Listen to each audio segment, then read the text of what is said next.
নমস্কার, আপনারা দেখছেন সংকেত মিডিয়া, সোজা কথা সহজভাবে। নমস্কার, সংকেত মিডিয়ায় আপনাদেরকে স্বাগত। আপনাদের সাথে আমি রয়েছি মৌসুমী এবং আমাদের সাথে আলোচনায় আজকে রয়েছেন আমাদের সিনিয়র এডিটর পার্থপ্রসাদ চট্টোপাধ্যায়।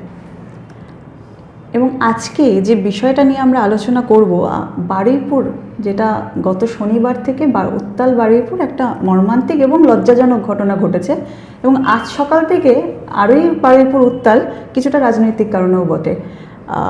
ঋতব্রত বাবুজের তৃণমূল, তারা আজকে গিয়েছিলেন বারুইপুরে নির্যাতিতার বাড়িতে এবং প্রবল বিক্ষোভের মুখে। কি মনে হয় এটা দেখে? না, এটা তো কাঙ্ক্ষিতই ছিল।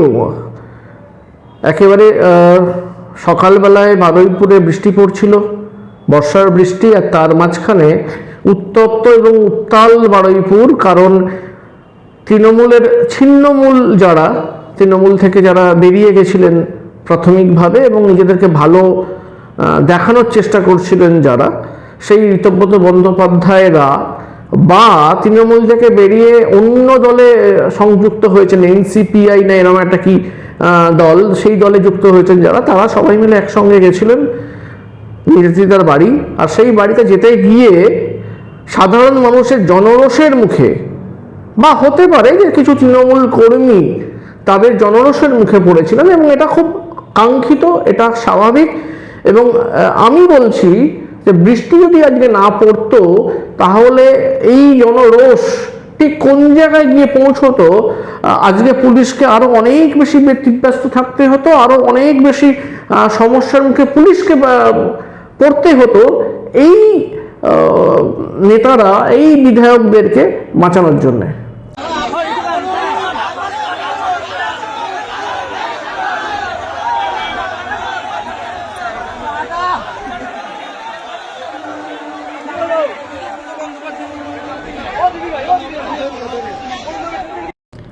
মানে ঠিক বিগত দিনগুলোতে যে ক্যামেরার সামনে যে ভালো ভালো কথাগুলো বলে এনারা নিজেদেরকে ছিন্ন করেছিলেন তৃণমূল থেকে, বা যে দুর্নীতির সাথে এনারা জড়াবেন না, চোর ডাকটা যাতে শুনতে না হয়, বেইমান শুনতে না হয়, এই জন্য তারা আলাদা হয়ে যাচ্ছেন, এমনটাই দাবি করেছিলেন। আজকে সেই সমস্ত উপাধি বা সম্বোধনের মুখোমুখি পড়তে হতো তাদের, কেন? না, খুব স্বাভাবিক। নিজেদেরকে তৃণমূল থেকে সরিয়ে নিয়ে গিয়ে ছিন্নমূল হয়ে গিয়েই চোর উপাধি থেকে মুক্তি পেতে পারবেন, এই যে ধারণা তাদের ছিল, এই ধারণা তাদেরকে কে দিয়েছিলেন? কারা?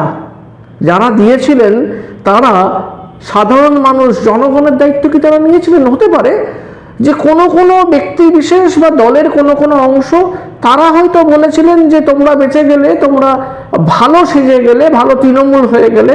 তারাও ভেবেছিলেন যে বিজেপি নামক ওয়াশিং মেশিনের সহায়তায় তারা ভালো তৃণমূল সেজে গেলেন। কিন্তু জনরোষ বা তৃণমূলেরই, আমি বলবো শুধু জনরোষ নয়, তৃণমূলের যারা কর্মী, সাধারণ কর্মী, তাদেরও হয়তো একাংশ তার মধ্যে ছিল। তাদের আক্রোশ একেবারে আছড়ে পড়েছিল আজকে। বৃষ্টি না হলে সেই আক্রোশের আরো ভয়াবহ রূপ বোধহয় দেখা যেত।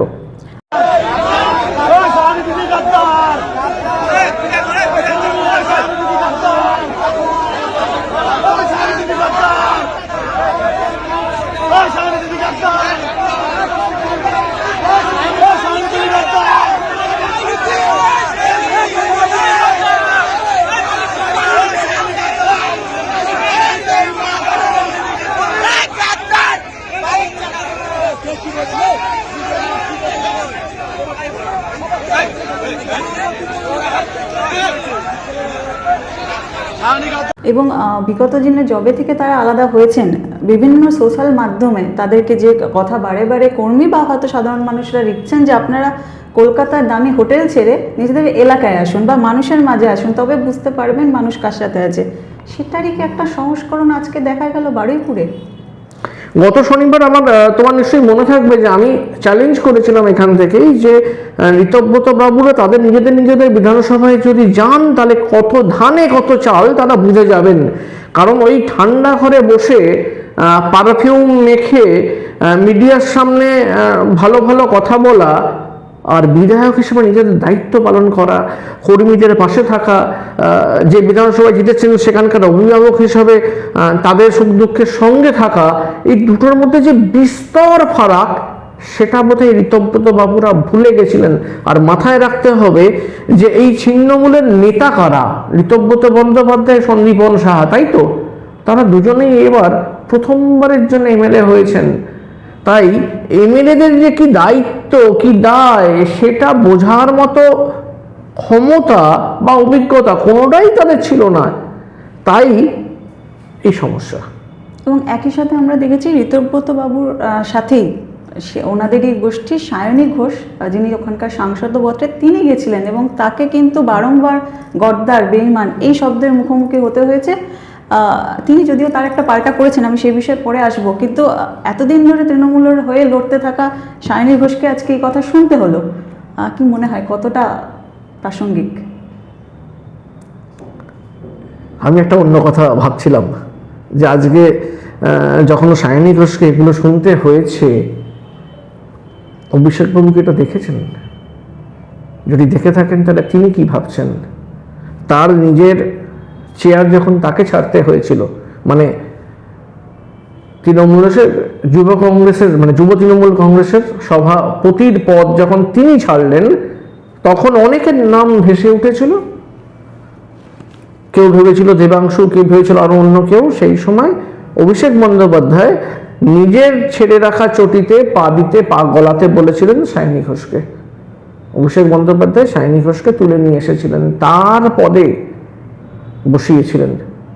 সেই সায়নী ঘোষ, যিনি দিনের পর দিন তৃণমূলের সমস্ত কিছুর সাথে জড়িয়েছিলেন, প্রতিদিন একেবারে মানে রক্ত গরম করে দেওয়া বক্তৃতা দিনের পর দিন দিয়েছেন মঞ্চে উঠে, তাকেও হঠাৎ দেখলাম কিরম যেন পাল্টি খেতে। অভিষেক বন্দ্যোপাধ্যায়ের মাথাটা কি ঘুরে যায়নি, বুকটা কেঁপে যায়নি যে তাহলে কাকে দিয়েছিলাম? তাহলে কি অভিষেক বন্দ্যোপাধ্যায় কোথাও মানুষ চিনতে ভুল করেছিলেন? প্রশ্ন তো উঠবেই।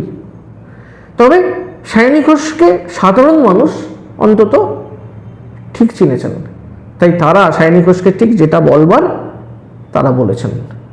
কিন্তু এই একই প্রসঙ্গে হয়তো নিজের উপর আসা এই উপাধিটাকে কিছুটা গা থেকে সরিয়ে ফেলার জন্যই তিনি কিন্তু বলেছেন যে এবার সরকার নিশ্চয়ই অনেক প্রশংসামূলক বা দৃষ্টান্তমূলক একটা শাস্তির ব্যবস্থা করবে। আগের সরকারের ক্ষেত্রে পুলিশের নানা রকম অনীহা ছিল, অনেক রিল্যাক্সেশন পেয়েছে পুলিশ, যেটা হয়তো এবার পাবে না, আমরা সেরকমটাই আশা করছি। এটাও তো অভিষেকবাবু বোধহয় শুনছেন। হ্যাঁ, অভিষেকবাবু শুনছেন না আঙুল কামড়াচ্ছেন, মাথা চাপড়াচ্ছেন, সেটা উনিই বলতে পারবেন, সেটা আমি বলতে পারবো না। তবে সায়নী দেবীকে আমার একটা প্রশ্ন, যে পুলিশ রিল্যাক্সেশন পেয়েছিল সেই সময়কালে, যদি এটা ঠিক হয়ে থাকে, পশ্চিমবঙ্গ সরকারের একটা অংশ হিসেবে দায় কি তিনি এড়াতে পারেন? তাহলে উনি এই বক্তব্য কাকে বলছেন, কার বিরুদ্ধে বলছেন? মমতা বন্দ্যোপাধ্যায়ের বিরুদ্ধে, নাকি তার একটা অংশ হিসেবে নিজের বিরুদ্ধেও?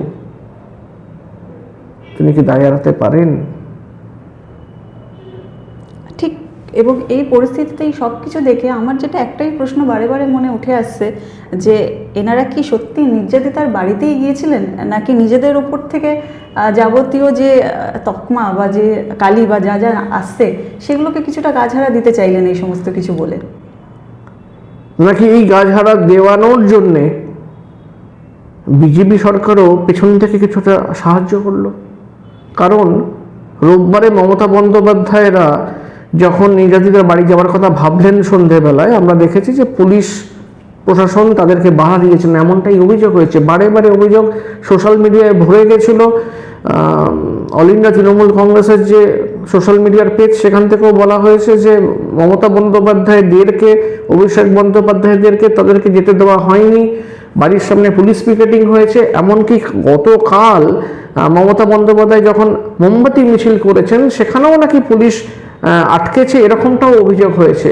অথচ আজ সকালবেলা যখন এটা নিয়ে অন্তত সব জায়গায় ছড়িয়ে পড়ছিল যে বিরোধী দলনেতার বিরোধিতা কোথায়, যখন সমস্ত চ্যানেল বলতে আরম্ভ করলো যে বিরোধী দলনেতারা বা বিরোধী দল হিসেবে নিজেদেরকে প্রকাশ করতে চাওয়া এই বিধায়করা, তারা কি শুধুমাত্র শাসক দলের অনুপ্রেরণাতেই বেঁচে থাকবে? তারা কি বিরোধিতা করবে না? তারা কি সোচ্চার হবে না? যখন এটা নিয়ে মুহুর্মুর কথা উঠলো, তখন আমরা দেখলাম যে আজকে সকালবেলায় ঋতব্রত বাবুরা তারা এবং এনসিপিআইতে যোগ দেওয়া কিছু সাংসদ, কাকলি ঘোষ দস্তিদার, তাদেরকে সায়নী ঘোষ, তাদেরকে আমরা পৌঁছতে দেখলাম। এর মধ্যে অন্য কোনো রাজনৈতিক খেলা আছে কিনা, রাজনৈতিক অন্য কোনো চাল আছে কিনা, নিশ্চয়ই সেটা আগামী সময়ে তো প্রকাশ পাবেই, এবং সেটা নিয়ে সাধারণ মানুষ নিশ্চয়ই খেয়াল রাখবেন। তবে বারুইপুরে অন্তত জনরোষ, তৃণমূল কর্মীর একেবারে গ্রাসরুট লেভেলের যে তৃণমূল কর্মী, তাদের যা বক্তব্য, তাদের যা রোষ, সেটা যেভাবে আছড়ে পড়েছে আজকে, এবং বৃষ্টি না থাকলে সেই জনরোষ কোন জায়গায় গিয়ে, সেই বিক্ষোভ কোন জায়গায় গিয়ে পৌঁছতো, সেটা নিয়ে নিশ্চয়ই কিন্তু প্রশ্ন উঠতে পারে, সন্দেহ থাকতে পারে। এবং আমি তোমাকে একটু মনে করিয়ে দিই যে গতকাল সম্ভবত ঋতব্রত বন্দ্যোপাধ্যায় কোন একটি মিডিয়াকে বলেছেন যে উলুবেড়িয়াতে তিনি এরপর যাবেন, কল্যাণ বন্দ্যোপাধ্যায়কে তিনি আমন্ত্রণ করেছেন, চা সিঙ্গারা খাওয়াবেন। কবে যাবেন সেই ডেটটা কিন্তু বলতে পারেননি, বলেছেন মিডিয়ার মারফত জানিয়ে দেবো। তার মানে তিনি যে রেগুলার যান না নিজের বিধানসভায়, সেটা তিনি প্রকাশ করে ফেলেছেন, প্রথমত। দ্বিতীয়ত হচ্ছে তিনি চা সিঙ্গারা খাওয়াবেন বলছেন, কিন্তু ঋতব্রত বাবু কি সোশ্যাল মিডিয়া দেখছেন? উলুবেড়িয়াবাসী, উলুবেড়িয়া তৃণমূল কর্মীরা ঋতব্রত বাবুকে কি খাওয়ানোর জন্য রেডি হয়ে রয়েছেন, সেটা ঋতব্রত বাবু বোধহয় জানেন না, অথবা জানেন বলেই কবে উলুবেড়িয়া যাবেন সেটা বলে উঠতে পারলেন না। ঠিক এই সব কিছুর তো আমরা নিশ্চয়ই আগামী দিনে চোখ রাখবই। সত্যি সত্যি ঋতব্রতবাবু কবে ওনার বিধানসভায় গিয়ে উঠতে পারেন, এবং আজকের ঘটনার পর যদি কোনো ডেট উনি ঠিক করেও রেখে থাকেন, সেই ডেটটাতেই উনি উলুবেড়িয়াতে আদৌ যাবেন কিনা, সেই সব দিকে নিশ্চয়ই আমাদের চোখ থাকবে। আপনারাও দেখছেন এবং আপনাদের মূল্যবান মতামত আপনারা আমাদেরকে অবশ্যই জানাবেন। ফিরে আসবো আরও একটা পর্ব নিয়ে। আজকে এখানেই আপনাদের থেকে বিদায় চাইছি। শুভরাত্রি। Subscribe our channel. Press the bell icon.